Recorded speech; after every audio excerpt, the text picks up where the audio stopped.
There is a version of you watching everything you do right now, silent and patient, the man who is going to inherit your body and your reputation and your bank account, who will receive the full consequences of every choice you are making today while he waits, unable to intervene, to become the person you are building for him. He is not a metaphor, but a certainty. The you of 5 years from now, 10 years, 20. The man who will wake up inside the life you are currently constructing and have to live in it. And right now he is watching, hoping you will build him something worth inheriting, rather than a wreckage he will have to survive. Everything you resist today, he thanks you for, because your discipline becomes his strength.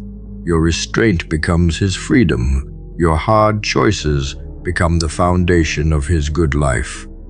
Everything you give in to, he pays for, inheriting the weakness and the damage and the diminished options that your indulgence created. He exists, and he is watching, and you are deciding his fate.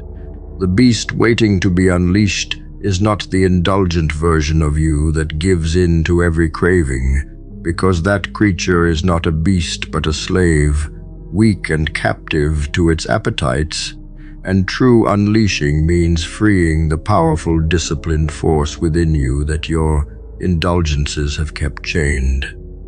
People confuse the beast with the animal that consumes, the part that eats and scrolls and indulges without restraint, when the real beast is the opposite, the fierce concentrated power that emerges only through discipline, the raw drive that discipline focuses into something formidable rather than dissipating into weakness.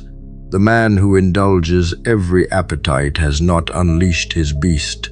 He has caged it, smothered it under comfort, drained its power into 100 meaningless gratifications. Unleashing the beast means releasing the disciplined warrior within, the version of you that channels its enormous energy toward conquest, rather than leaking it away through indulgence. And this beast can only be freed by the very restraint that the weak man mistakes for its cage. The men who control their fate live in constant negotiation with this second man, this future self who will inherit everything, consulting him before every significant choice, asking what he would want, weighing each decision against its effect on the person who will have to live with it.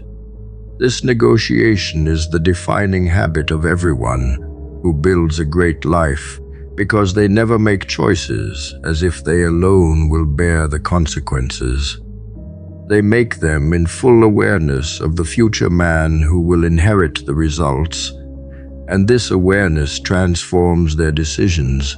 When temptation arises, they do not ask merely what they want right now. They ask what the second man needs, and they choose for him, sacrificing present indulgence for his future benefit, because they never forget he is watching and waiting. This constant negotiation is what keeps them disciplined, because every choice is made in the presence of the person who will pay for it or profit from it, and that presence changes everything about how the choice gets made. The men who lose forget he exists, making their choices as if this moment were the only moment, as if there were no future self to inherit the consequences, indulging freely because they have lost sight of the man who will have to live with the results of their indulgence. This forgetting is the root of self-destruction, because the moment you lose awareness of your future self, you begin sacrificing him without hesitation, spending his health and his options and his peace on your present pleasures, because he has become invisible to you, an abstraction you no longer feel. The man trapped in this forgetting treats each day as if it stands alone, disconnected from the future it is building, and so he makes choice after choice that his future self will suffer for. never feeling the weight of it because he has forgotten there is anyone to suffer.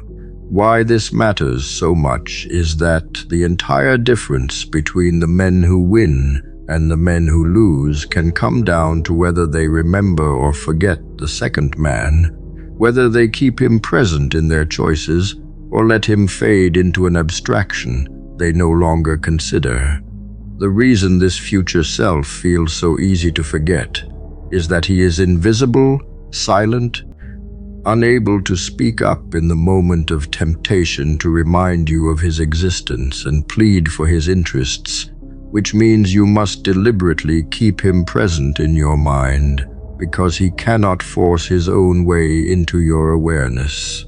He has no voice in the present except the one you give him, no ability to intervene except through your choice to remember him, and so the discipline of keeping him in mind is entirely on you. The men who succeed have made this remembering into a habit, a constant background awareness of the person they are building, while the men who fail let him slip away, precisely because nothing in the present moment fights to keep him there.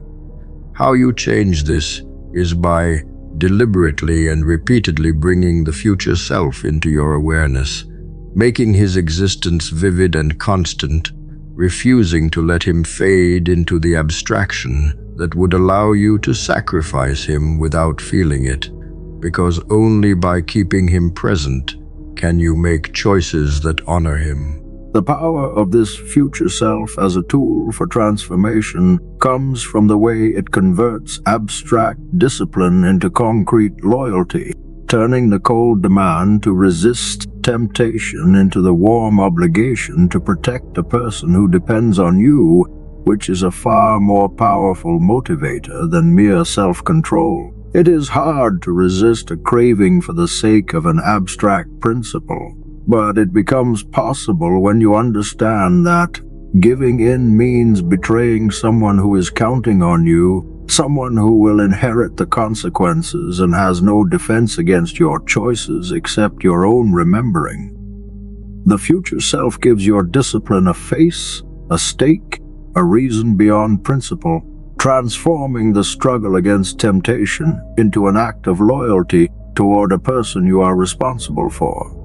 This changes the emotional texture of every choice, because you are no longer merely denying yourself, but protecting someone. And humans will do for a person they feel responsible for what they will never do for a rule, which is why keeping the second man present makes the discipline that once felt impossible suddenly achievable. Every choice you make is casting a vote for which version of the future self you will become, either the strong man built through discipline or the weak man created through indulgence, and there is no neutral choice because even doing nothing shapes him, means the accumulation of small decisions is constantly constructing the person you will inherit. You are always building him with every action and every inaction, either strengthening the beast within or smothering it, either creating a future self who thanks you or one who pays for your weakness. The choices feel small in the moment, but they are votes, and the votes accumulate into the man you become, which means you cannot escape the responsibility of building him, because you are building him whether you attend to it or not. What this demands of you is that you make your choices consciously, aware that each one is constructing your future self, refusing to build him carelessly through indulgences you would never choose if you remembered he existed, and instead building him deliberately into the powerful man you want to become. So keep the second man present in every choice you make, negotiate with him, build for him. Remember always that he is watching and waiting to inherit everything you are creating, because this constant awareness is what separates the men who control their fate from the men who lose it. Unleash the beast within by freeing it through discipline rather than smothering it through indulgence, and understand that every act of restraint strengthens the future self, while every surrender weakens him, that you are constantly building the man you will become, and he will thank you or pay for the man you build. Do not forget he exists, because forgetting him is how men destroy themselves, sacrificing a future self they can no longer see for pleasures that will not matter. And remembering him is how men build lives worth. The powerful version of you is waiting to be unleashed, and he can only be freed by the disciplined choices you make today. So make them for him, build him strong, and become the beast that discipline creates rather than the slave that indulgence produces.